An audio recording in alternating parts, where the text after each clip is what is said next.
Persuasion. When I was tasked to read this book by Professor Chambers, I moaned and groaned. I don't want to read a book about love. I remember saying this. But once I immersed myself into the book, into the greater concepts Jane Austen was trying to present, it completely grabbed my attention.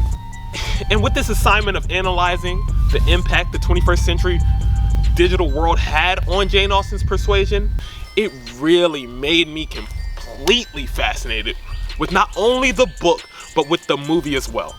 Cultivation theory is basically the whole premise of the book. And with the movie being about the book, you could say cultivation theory is used as well in the movie. What is cultivation theory? Basically, the general idea is that media influences the way that we think. I say the book has such a heavy use of cultivation theory because Jane Austen is literally using her book, which is the media, to spread her message and views on the way love can be influenced and how sometimes we can be persuaded out of what we actually want. We all can relate to Anne, or maybe I shouldn't generalize. I can relate to Anne.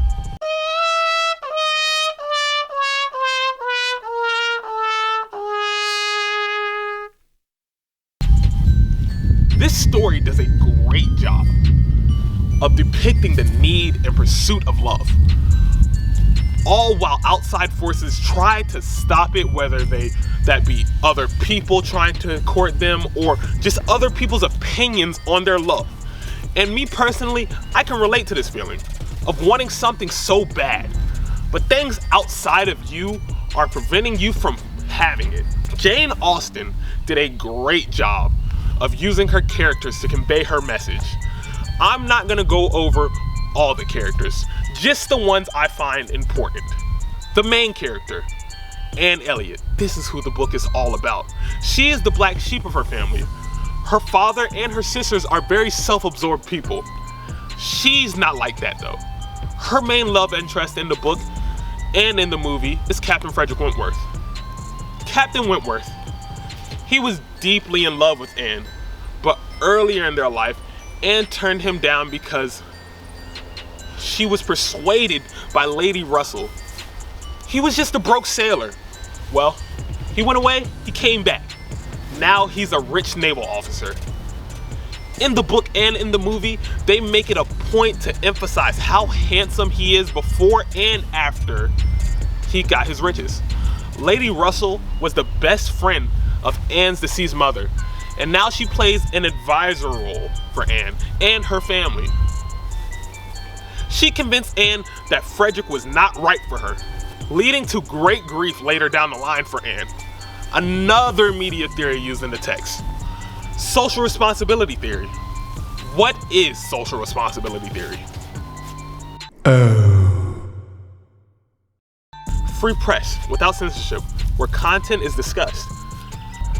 When this book was released, it was not normal for women to discuss love in this manner. Marriage was done for advancement of family or just for status.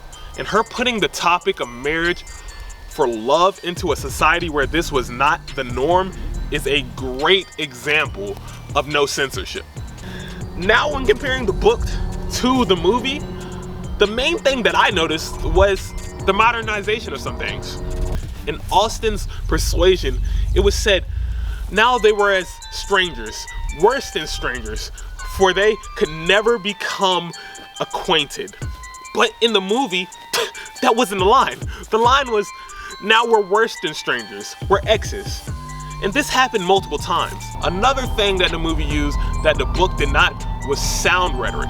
More specifically, breaking the fourth wall. And did it through the whole movie. Sometimes it offered great context, but other times it kind of distracted me. I'm not gonna lie. All in all, these two forms of the story did a great job of presenting Jane Austen's message of her views and perspective of love. If you're looking for something to read or watch, I wholeheartedly recommend these two.